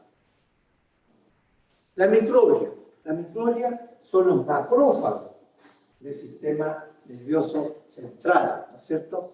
Se asume que se provienen de los monocitos que se incorporan al sistema nervioso durante el desarrollo embrionario fetal y la vida postnatal temprana. Hay unas microglias que se llaman ameboides o activas, justo después de entrar en el sistema nervioso. Y hay unas microglias ramificadas, que es el 20% de las células gliales que están en un estado de centro de reposo, pero después estas microglias se activan. Entonces esta microglia se activa, se reactiva, ya son células productoras de antígenos y participan en la inflamación, y vamos a ver que se forman unos nodos gliales de microglia. Pero también esta microglia, coordinado con los macrófagos, va a producir unos macrófagos más grandes, que algunos son macrófagos más hermosos por su contenido en líquido, ¿no es cierto?, que los vamos a ver en algunas necrosis del sistema nervioso, que se denominan células de Giger. Están presentes estos macrófagos en las normales, leptomeninges y plexos coroides y áreas perivasculares. Acá estamos mostrando unas neuronas, ¿no es cierto?, que han perdido, ¿no es cierto?, su condición, está medio oscuro, ¿no es cierto?, su núcleo, pero está perdida, ¿no es cierto?, la forma de la neurona, y esta corresponde a neuronas que están muertas, ¿no es cierto? Estas son neuronas que están muertas. ¿Por qué muertas? Realmente, posiblemente por una isquemia. ¿Y por qué rojo muerto? Porque con la tinción de hematoxilina eosina, esta neurona tiene un color como acidófilo, ¿no? Acidófilo con un color rojo de la neurona. Como es el caso de acá. Estas neuronas, ¿no es cierto?, en muerte neuronal aguda, son estas neuronas que toman este aspecto, esta coloración, que es este color rojo, y en este otro tenemos también estas neuronas anópticas rojas de la corteza cerebral. Este es un corte de un feto de un ovino que se encontraba con estas neuronas. En este caso son aumentos, ¿no es cierto?, de la glía, ¿no es cierto?, y estos nódulos se refieren a una proliferación de la glía, o sea, hay una microgliosis. Y estos macrófagos, como macrófagos fumosos, son las células Gitter, ¿no es cierto?, que los vamos a encontrar en los procesos de necrosis, porque tiene que haber alguna cosa que se coman lo que se está produciendo, ¿no es cierto?, en tejido nervioso. Entonces están estas células Gitter, o que son también macrófagos. Y debido a su apariencia se llaman células Gitter. Y si usted me preguntara qué apariencia es células Gitter, anduve buscando el traductor en el Google y todo, y no encontré una asociación. ¿Por qué Gitter? El que Gitter se supone que es como un sinónimo de brillantina. ¿Y qué cosa? Brillantina. ¿Brillantina? Ah. Eso es una champú. No, bueno, no sé, que si usted, ojalá ustedes como manejan todo esto de la tecnología, buscar y hacerlo aquí. Porque dice que está cargada de litio. ¿Ya? Lo mismo que acá, bueno, que tenemos un corto vaso sanguíneo y todas estas células de Gitter, ¿no es cierto? Estas corresponden a células de Gitter. Aquí hay una neurona, ¿cierto? ¿Dónde está la neurona? Y están estas células de Gitter. Entonces, esta neurona que está alterada tiene otras como a fagocitarla, y esto es lo que se denomina neuronofagia, ¿cierto? Los dos son cortes con hematoxilina urosina. Y aquí tienen la definición: neuronofagia, fagocitosis secundaria de neuronas a carga del macrófago, de las microlias, o de otras células con actividad fagocítica como los astrocitos. Ya, esto ya lo vimos, ¿no es cierto? Vamos a ver que tenemos acá. ¿Dónde está? El cuerpo neuronal, y está rodeada de estas células, ¿no es cierto? Ya vimos que estas células que lo rodean son los oligodendrocitos, ¿no es cierto? Acúmulo de oligodendrocitos rodeando el pericardio neuronal. Y acá tenemos también una neuronofagia, ¿no es cierto? Que hay acúmulo de células alrededor de la neurona. Neuronofagia, entonces, como lo mencionamos, fagocitosis secundaria, neurona a cargo del macrófago o de otras células por actividad fagocitaria. Y aquí vamos a entrar a estas enfermedades de almacenamiento lisosomal, ¿ya? Que es por deficiencia de algunas enzimas, ¿ya? Por ejemplo, en esta tabla tiene usted gangliosidosis. ¿Mío? Perdón. Son esas llamadas. Yo no sé si ustedes de repente lo llaman llamadas que uno no tiene nada que ver el número y uno trata de ver el llamado y se corta. Entonces, bueno. Gangliosidosis por la deficiencia de la enzima beta-galactosidasa, gangliosidosis generada por la beta-exosaminidasa, y está la alfa y beta-manosidosis por la deficiencia de...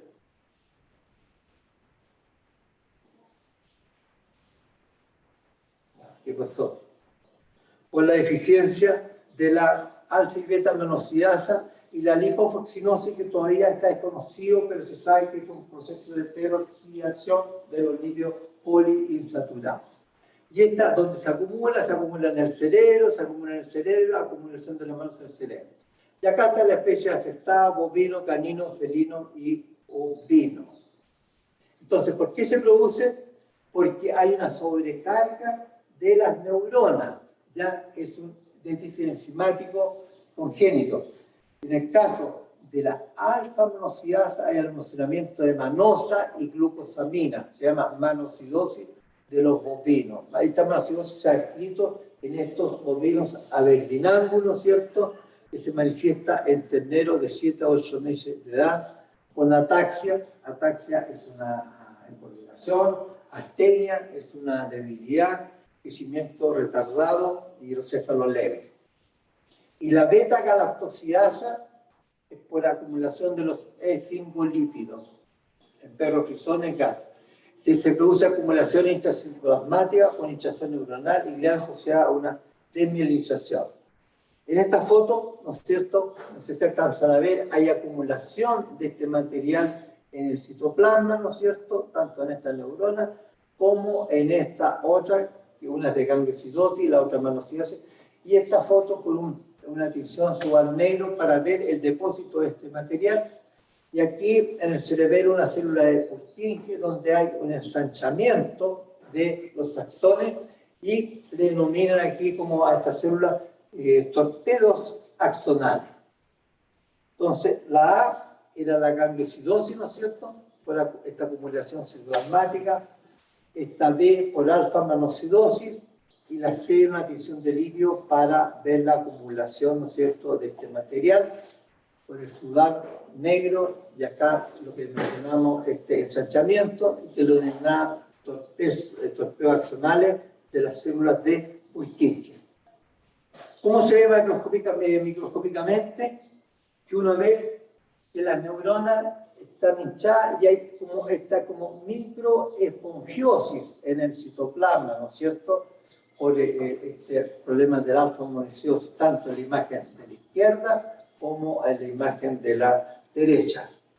Y otra también tenemos aquí, en el caso de malocidosis, este acúmulo de material, que en realidad son como pequeñas vacuolitas, ¿no es cierto?, y con este pigmento denso, ¿no es cierto?, es para demostrarla de forma mejor.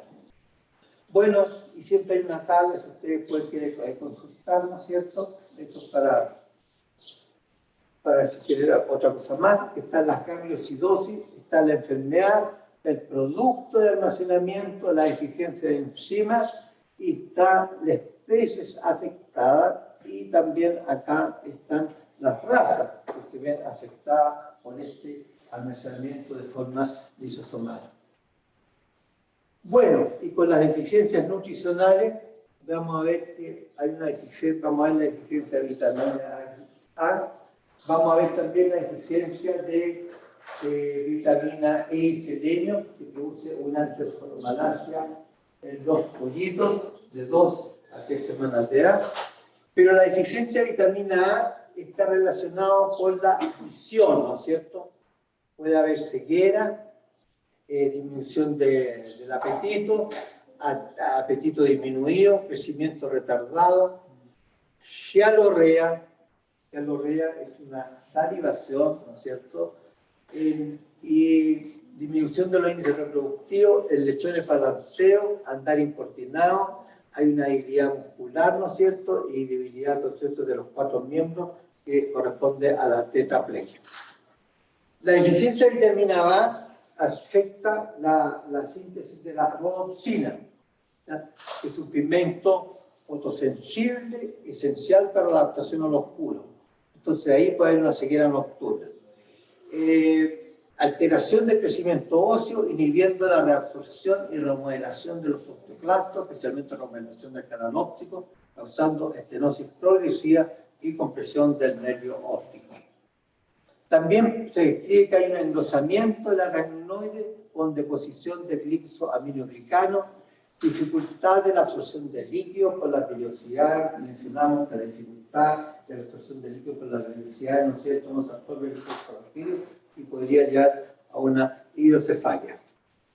Y macroscópicamente puede haber aplanamiento de las circunvoluciones cerebrales debido a compresión del encéfalo y herniación. Canal óptico estrecho y nervio óptico marrón oscuro. Esta enfermedad, encefalomalacia, en los pollitos de 3 semanas hay lesiones de edema, hemorragia, que lo podemos ver en los pollitos pollitos chicos, ¿no es cierto?, de 3 semanas, y también clínicamente puede haber movimientos de pedaleo. El animal está así pedaleando el pollito, y también puede haber, fuera de los movimientos de pedaleo, puede haber una torsión del cuello, ¿no es cierto?, tortícolis, el cuello hacia un lado, el cuello hacia otro lado. Y eso por deficiencia de vitamina E. ¿Y cómo podemos observar después del diagnóstico de esto? Es que si sacamos el encéfalo del pollo y hacemos un corte transversal del cerebelo, vamos a encontrar hemorragia, petequiales, esquimótica, y también podemos observar necrosis, ¿ya? Y también eso se complica cuando hay un cuadro digestivo, ¿no es cierto?, que consecutivo a la coccidiosis. Ustedes pasaron parasitarios, ¿no?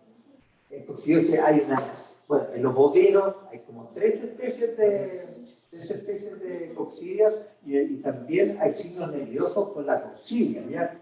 Y uno dice, ¿cómo signos nerviosos? Que se ha escrito que hay una neurotoxina en la coccidia, pero no se sabe bien, que produce en los animales, los tenerios, por ejemplo, hay diarrea y un síntoma de tipo nervioso. Además, en las aves están depende del tracto digestivo donde se ubican las toxinas, están el ciego, por ejemplo, la lunetis, otros las máximas, la cebulina, entonces todo el tema, la coccidiosis.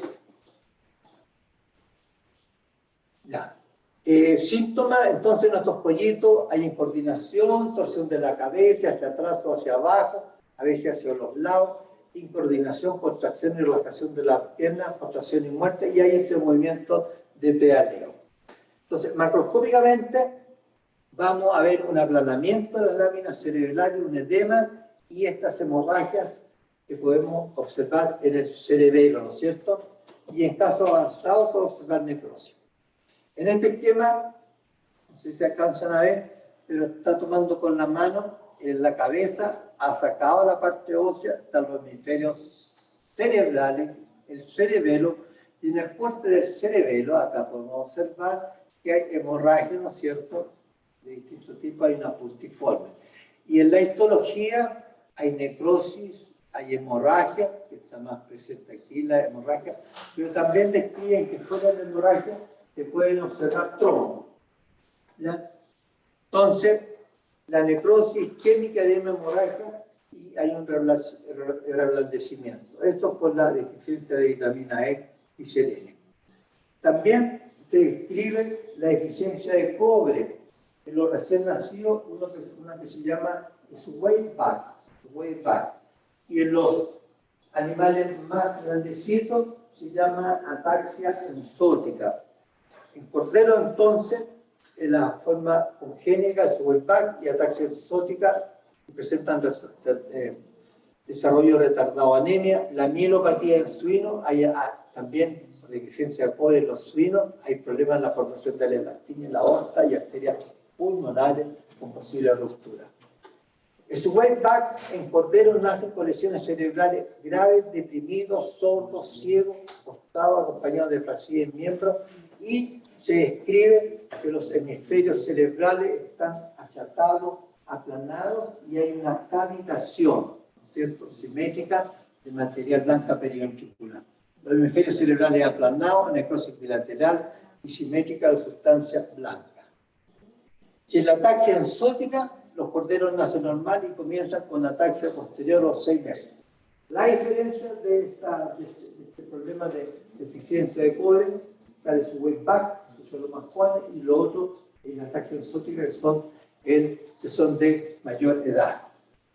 Y síntomas: parálisis flácida, disturbios motores, hipotonía, hiperreflexia, y microscópicamente la cromatolisis, el edema, la eosinofilia del pericardio y necrosis de las neuronas. Esto es por una deficiencia, ¿no es cierto?, de cobre, Swayback, y podemos observar, esto trata de mostrar este corte, esta cavitación, ¿no es cierto?, de la materia blanca periventricular. Hay una cavitación al lado izquierdo, tanto como una cavitación al lado derecho. Bueno, en el encéfalo, las alteraciones degenerativas causadas por hipoxia, isquemia e hipoglicemia, y las principales enfermedades neurodegenerativas, ¿no es cierto?, son la encefalopatía, el forma transmisible, y también están los problemas hepáticos. Hay varias enfermedades hepáticas que causan, ¿no es cierto?, estos síntomas nerviosos. Después les doy la referencia a este librito que lo pueden buscar en Google, que está, porque está sobre enfermedades de los bovinos con signos nerviosos, aquí hay enfermedades bacterianas, hay enfermedades virales, hay enfermedades también con plantas tóxicas, porque hay ciertos daños que se producen a nivel hepático, por ejemplo, por ciertas plantas como el cetipalque, ¿no es cierto?, el senecio. Entonces, el daño hepático te va a ir creando un problema de la detoxificación, ¿no es cierto? En algunos casos puede subir ciertos niveles, ¿no es cierto?, de productos y produce síntomas nerviosos. Caso también de algunos minerales por la detoxificación de urea, ¿no es cierto? Hay procesos en que aumenta rápidamente el amonio y uno va a encontrar síntomas de tipo nervioso. Eso es entonces el desorden, la encefalopatía hepática, desorden neurológico grave por disfunción hepática congénita o adquirida. Las malasias. La malasia significa un relandecimiento del tejido nervioso, ¿ya? Como parte de una respuesta primaria. Y lo que vamos a contar macroscópicamente es un relandecimiento o ablandamiento, ¿no es cierto?, del tejido. Se torna después de una tonalidad grisácea. Y dentro de los 2 a 3 días el foco necrótico comienza a desintegrarse y el ablandamiento se torna más evidente. ¿Cuáles son los tipos de malasia? Está la encefalomalacia, ablandamiento, necrosis del cerebro, leucoencefalomalacia, necrosis de la sustancia blanca cerebral, leucomielomalacia, necrosis de la sustancia blanca médula espinal, polioencefalomalacia, necrosis de la sustancia gris, y poliomielomalacia, necrosis de la sustancia gris de la médula espinal. El término leuco está relacionado con la sustancia blanca, el polio con la sustancia gris. Entonces, vamos a ver que se da en bovinos, ovinos y caprinos una enfermedad que se llama la necrosis cerebrocortical o polioencefalomalacia, producida por una deficiencia de vitamina B1 o tiamina, ¿no es cierto? Se reporta en los bovinos, caprinos y ovinos, asociado por la deficiencia, ¿no es cierto?, de tiamina o vitamina B1. Podemos observarla en bovinos y ovinos jóvenes. Hay ceguera, ¿no es cierto? Hay convulsiones o pistótonos. Cuando los pistótonos hay una contracción dorsi, hay una presión de la cabeza hacia arriba, hay una dorsiflexión del cuello y a veces está con los miembros anteriores rígidos. Eso se refiere al opistótamo. También se define como un espasmo tetánico el opistótamo. La cabeza y el cuello se dirigen hacia atrás. También puede haber convulsiones y muerte. ¿Por qué se puede producir esto? Por una insuficiente, ¿no es cierto?, por insuficiente cantidad de tiamina, síntesis de tiaminasa en el rumen, por falta de forraje, exceso concentrado, problemas en la absorción y fosforilación de la tiamina. Y presencia de tiaminasa y análogos a la tiamina, deficiencia de cobalto en ovejas. ¿Qué vamos a observar en esos animales? Ceguera, ausencia de reflejos a la amenaza, temblores, salivación, apoyo, cabeza. ¿Han escuchado eso de reflejo a la amenaza, no es cierto? ¿Cómo lo hacen? Sí, ¿no es cierto? Cuando hay una animal se acerca, yo le puedo acercar con eso o con la mano, vemos cómo reacciona. Esto es un esquema que se usa también en otras enfermedades como la encefalopatía, pero esta prueba tiene que ser repetida 3 veces, porque si yo te hago así, va instintivamente a reaccionar y tengo que ver si reacciona a la segunda o si reacciona a la tercera vez. Hay temblores, salivación, apoyo de la cabeza, incoordinación, decúbitos, pistótonos, también hay nistagmo y muerte. Y las ovejas caminan, generalmente estas ovejas aquí caminan sin rumbo dentro de estos signos. Clínicamente uno puede ver, por ejemplo, si hay una respuesta o no, porque el tratamiento es administrar, ¿no es cierto?, vitaminas B1 y uno puede ver una recuperación. El término nistagmo, ¿lo han escuchado? Movimiento involuntario del ojo. ¿Ya?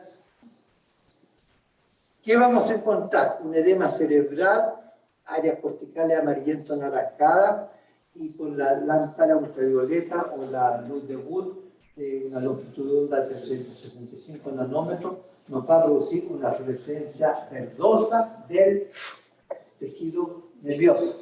¿Ya? Y microscópicamente podemos observar una edema intracelular, necrosis neuronal y los macrófagos. Esa es una lámpara como de Wood que está con 365 nanómetros a esa longitud de onda, pero también en el libro ese sale escrito con 366 nanómetros. Los cortes que están en el tejido nervioso son cortes de cerebro abajo, no hay fluorescencia. No hay fluorescencia, no veo nada verde.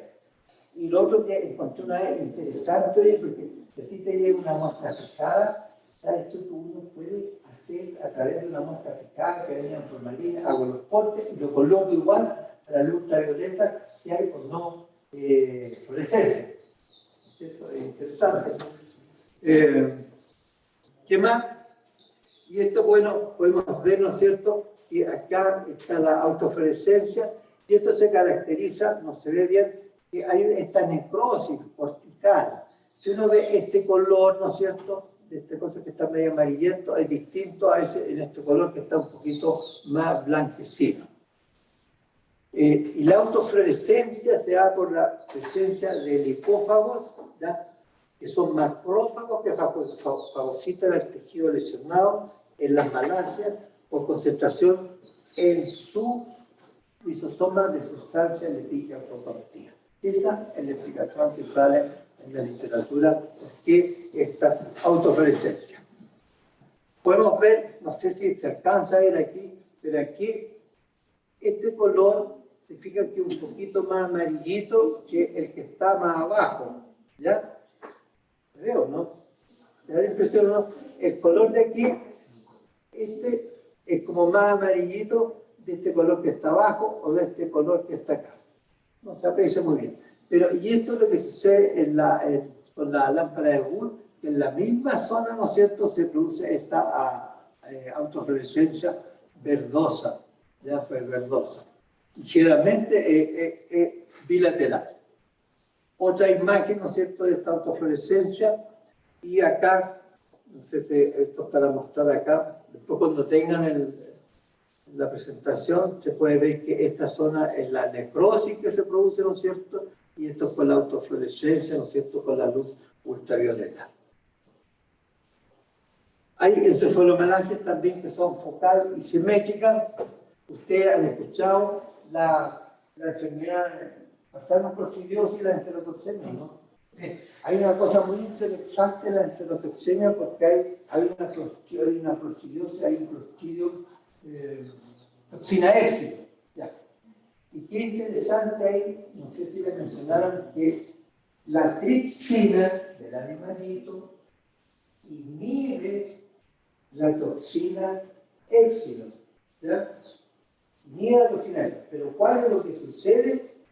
Que el calostro que ingiere, que es calostro importante dentro de las 24 horas que toma un animal, porque permea el intestino al paso de la gama globulina, entonces el calostro inhibe la tripsina, y si tiene la tripsina no actúa sobre la toxina del clostridium. Pero tampoco el animal puede dejar de tomar calostro, porque la toxina que va a tener, ¿no es cierto?, no va a ser adecuada. Entonces, esta alteración relacionada con forma aguda de enterotoxemia o enfermedad de riñón pulposa causada por la toxina épsilon del Clostridium perfringens. Y las lesiones cerebrales son vistas en ovinos de 2 a 8 semanas hasta 6 meses. Síntomas: depresión acentuada, ataxia, ceguera, estrabismo, hipermetría del cúbito lateral o pistótonos, y también puede haber muerte. Y macroscópicamente podemos observar estos focos necróticos bilaterales, ¿no es cierto?, bilaterales en la cápsula interna del tálamo, los pedúnculos cerebral y cerebelo. Las mareas son de color amarillo grisáceo. Pero puede haber otra lesión en otros órganos, como congestión de edema intersticial, acúmulo de líquido terofilinoso. Cuando uno sospecha y tiene estos síntomas, ¿no es cierto?, en un previo, ahí tenemos una herramienta que podemos utilizar, que es la vacunación, ¿no es cierto?, vacunación contra la enterotoxemia. Bueno, también se describe en el equino esta malasia por el Fusarium moneliforme, donde hay somnolencia, ceguera, parálisis, faringia, debilidad, andar en círculo y decúbito y coma. Macroscópicamente, también vamos a observar aquí una congestión de las meninges, edema gelatinoso de la sustancia blanca, área extensa bilateral de ablandamiento de la sustancia blanca de los hemisferios cerebrales o formación de cavitación característica y focos hemorrágicos. Esta imagen trata de demostrar este corte sagital del cerebro, ¿no es cierto?, del encéfalo, que está a nivel de los culículos rostrales o culículos o tubérculos parigémenos, ¿no es cierto? Acá están los tubérculos parigémenos. Los que están más acá, más anteriores, son los culículos anteriores. ¿Ya? Estos son los posteriores. Bueno, aquí están los culículos y lo que trata de mostrar esta foto es un tipo de cavitación que hay a este nivel, en la leucoencefaloma equina. Acá trata de mostrar la hemorragia, ¿no es cierto?, por infectado de células inflamatorias, ¿no es cierto?, y algunas células inflamatorias reactivas. Y en este trata de mostrar aquí, pero no sé, con buena voluntad, que también hay unos elementos que responden a este núcleo de polimorfos nucleares o neutrófilos, en el caso de la leucoencephalomalacia equina. Los edemas. Vamos a ver que hay un tipo de tipo de edema vasogénico, ¿no es cierto? Un tipo también de edema citotóxico, y mencionar así de pasada uno que también un edema que se llama osmótico. Pero el vasogénico se caracteriza aumento de la permeabilidad ocular, quiebre de la barrera hematoencefálica, acumulación, ¿no es cierto?, de fluido extracelular. Esa es la gran característica. Puede haber astrocitosis, afecta principalmente la sustancia blanca. ¿Y dónde lo podemos observar estos edemas? En algunas neoplasias, en hematomas, contusiones, infartos e infecciones. El otro edema es el citotóxico, que aquí es intracelular, ¿no es cierto? Hay reducción en tamaño, aumento de la concentración de los solutos extracelulares, hay un desbalance, ¿no es cierto?, de la bomba de sodio y potasio, afecta a la sustancia blanca, causa hipoxia, isquemia, hipotermia también causa. Y microscópicamente, en el edema va a estar aumentado, ¿no es cierto?, el cerebro aumentado. Hay las circunvalaciones, van a estar aplanadas o achatadas. Los surcos estrechos, edema unilateral, desplazamiento unilateral, edema difuso, y también puede haber una herniación. Si uno abre el cráneo, el cerebelo como que trata de salir a través del foramen magnum, ¿no es cierto? El foramen magnum que está en la parte posterior. Trata de salir. Ya incluso se ve, esta lesión se puede ver macroscópicamente. Acá es para mostrar que estos surcos están bastante ensanchados o aplanados, ¿no es cierto? Y las lesiones microscópicas que podemos observar, el fluido generalmente no es detectable, hay una tumefacción celular, hipertrofia, aumento de tamaño y aumento del número de los astrocitos, se activa la microglia y podemos encontrar también desmielinización. Esto corresponde a dos encéfalos, ¿no es cierto? El de la derecha lo describe como que es más circular, ¿no es cierto? Está aumentado, ¿no es cierto? Es más redondeado, y los círculos o las circunvoluciones son más ensanchadas en esto, y los giros, ¿no es cierto?, se estrechan. Y este corresponde, no sé. Bueno, el de la derecha, ¿no es cierto?, hinchado, con contorno más redondeado que el de la izquierda, la circunvolución se ensancha y aplana y los surcos se estrechan. Cuando el cerebro está severamente inflamado, puede haber desplazamiento para acomodar el volumen. Uno ve que todos estos problemas de los edemas cerebrales son delicados, ¿no es cierto?, son graves, tienen una función inmediata. También ocurre con los edemas, porque si no actúan, con los traumas. Los traumas son tan delicados por el golpe y el contragolpe. Y a veces hay conmociones y tú puedes tener un golpe en la cabeza, no tienes mayor cosa, pero sí puede haber cambios microscópicos o puede haber una manifestación más adelante, sobre todo cuando hay mistakes, que no se sabe bien que la persona pasó, está muy bien controlada. Otra imagen en que se pueden observar, ¿no es cierto?, este aplanamiento de las circunvalaciones cerebrales. Aquí solamente lo van a tener para mostrar el equipo, el edema citotóxico, ¿no es cierto?, que es la acumulación de fluido intracelular, el vasogénico, que hay una injuria, ¿no es cierto?, y hay acumulación intracelular.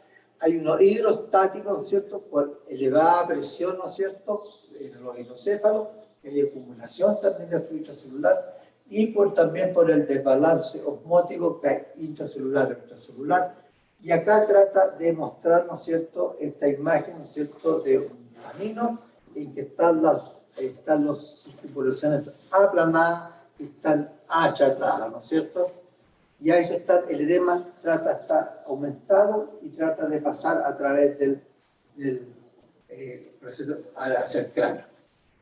¿No es cierto? Una herniación, acá está mostrando una foto que trató de salir por el fotomen magno y la flecha indica, ¿no es cierto?, que se desplazó caudalmente a través y muestra la superficie dorsal. Entonces, eso es por como una herniación, ¿no es cierto?, que sucedió. Tenemos aquí representado la neurona, los astrocitos,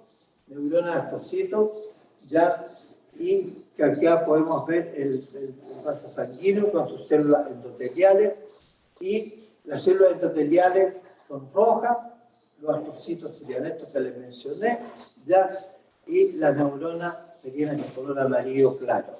Entonces, ¿qué sucede? En el edema citotóxico se acumula líquido intracelular en neuronas astrocitos oligodendroglias, como resultado del metabolismo alterado, y a menudo por isquemia. ¿Ya? El líquido absorbido por las células inflamatorias sería principalmente el espacio extracelular. Y este edema vasogénico, ya se observan las inflamaciones agudas, y su mecanismo básico es un aumento de la permeabilidad vascular, entonces, y el líquido se da al espacio extracelular. Aquí, ¿cuánto rato nos queda hoy? No, ahí termina la clase, ¿o no? Ahí termina y se pasó tan rápido. Ya, bueno, aquí les quiero mencionar que tenemos esta enfermedad, para dejarla mencionada y seguimos mañana entonces. Sí. Ya, el Scrappy, tenemos el Scrappy, que fue diagnosticado. La encefalopatía es conforme en los humanos, ¿ya? En los animales. Scrappy, el año 1730, la BCE diagnosticada en el año 1986, el insomnio fatal familiar, la enfermedad del felina el año 90, la enfermedad de gaste crónico el 67 y la enfermedad del bisón el año 47. Todo encefalopatía por crónica transmisible. En este lado tenemos el Jurú. El Jurú se dio en la tribu Foni Nueva Guinea en el año 57, descrita por dos médicos, uno australiano y el otro un pediatra americano, en la tribu de Foni Nueva Guinea. Ahí habían rituales de canibalismo, entonces a los guerreros y a los cazadores se les daba la parte, por ejemplo, muscular. Y a la gente, a las mujeres, se comían lo que era tejido nervioso, imagínate, que estaba infectado con priones. Por eso había 8 casos, 8 mujeres por cada hombre afectado y también afectados los niños. ¿Qué significa vudú? Vudú es como escalofríos, temblores, otros le daban un apodo como muerto de la risa. Entonces esto ocurrió en el año 57. Y cuando ellos descubrieron que el vudú era por estos rituales de canibalismo, suspendieron el consumo de sus deudos, porque era también como respeto a estas cuestiones de canibalismo. Y ahí estuvo un veterinario metido que se llamaba el doctor Howell. ¿Y por qué está metido en el centro de veterinario?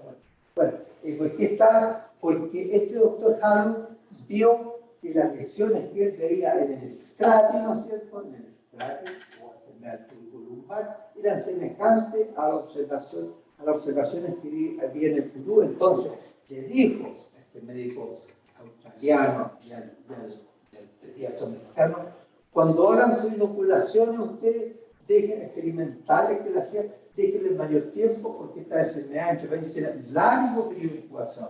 La BSE tiene, o el tiene un periodo de incubación 4 a 6 años. Y a veces el animal ya es más que su vida productiva y el material, por ejemplo, ya ha ido a un frigorífico, ha ido a un matadero, antes se cumplan esos 4 o 6 años. El Creutzfeldt-Jakob, el año 21, con esto termino la explicación de esto y hay que leer el purú. El Creutzfeldt-Jakob, el año 21-22, eso se produce una enfermedad 1 a 1,4 casos por millón de habitantes. En Chile es como una 4 a 2,3 o 2,7 casos por millón de habitantes. ¿Ya? Imagínate. Pero en una revista de medicina de las Chile del año 2019, escrita por un doctor que se llama neurólogo, el doctor Ricardo Rubirosa, dice que las muertes en el mundo, más o menos por el Creutzfeldt-Jakob, es un caso por millón de habitantes, y en Chile, en Ailo, 4 casos por millón de habitantes son las muertes de enfermedad. ¿Y por qué se llama Creutzfeldt? Porque hay un señor Creutzfeldt, ¿no es cierto?, y un señor Jakob, que estudiaron esta enfermedad del Creutzfeldt-Jakob. Y la nueva variante del Creutzfeldt-Jakob se diagnosticó el año 95. ¿Y cuál es lo importante? Que el año 86, cuando se tuvo en el mundo la variante, la BSE, encefalotitis bovina, que fue la mayor crisis alimentaria que se produjo por el consumo de harina y carne y hueso, porque tenían tenían ovejas que tenían scrap y que tenían los priones. De ahí se contagiaron los bovinos. Entonces, pero mucho después, eso fue el año 86, en el 95 apareció una nueva variante en personas jóvenes, con promedio de 28 años, hubieron jóvenes de 16, 19 años, y asociado a esta alimentación con las vacas, con este material contaminado, ¿no es cierto? Incluso en ese tiempo, las mamás en Inglaterra no le daban ni un colado a sus niños, un colado que tenga una cosa de tejido nervioso. Desde bovino, lo saben, pues los colados, por lo menos que colados. ¿Usted sabe lo que son los colados, sí o no? O sea, son los mismos esos alimentos que vienen ahí para la guagua cuando no tiene tiempo la mamá, sobre la mamá le da un frasquito nomás que compra, lo caliente, ya el famoso colado. Ese fue la nueva variante. El Sherman-Strauss-Schenker también es un problema de incoordinación, Sherman-Strauss-Schenker, que se da un caso por 10 millones de habitantes. ¿Ya? Y el otro sí que hay que ser quemado por el insomnio fatal familiar, ¿ya? Y ese es 1 a 10 casos por 100 millones. ¿Verdad? ¿Por qué? Y eso afecta al tálamo, tú no puedes conciliar el sueño, ¿verdad? Abierto, o sea, una semana con noche, no puede conciliar el sueño. Eso es del sueño fatal familiar. Entonces ahí vamos a ver, aquí quedamos aquí entonces para ver después en la otra sesión la enfermedad de las vacas locas, ¿no es cierto? Primero vamos a ver en la otra sesión cómo obtener una muestra, porque ahí hay 2 procedimientos de obtener la muestra. Uno es extraer el centro, uno de ellos es sacar el centro, porque a lo mejor en su desempeño profesional, si ustedes están en el terreno, saben cómo sacar el encéfalo, ya a lo mejor, bueno, si tienen una clínica, mandan el animal entero para que le hagan lactosis y le tomen la muestra a un laboratorio de patología.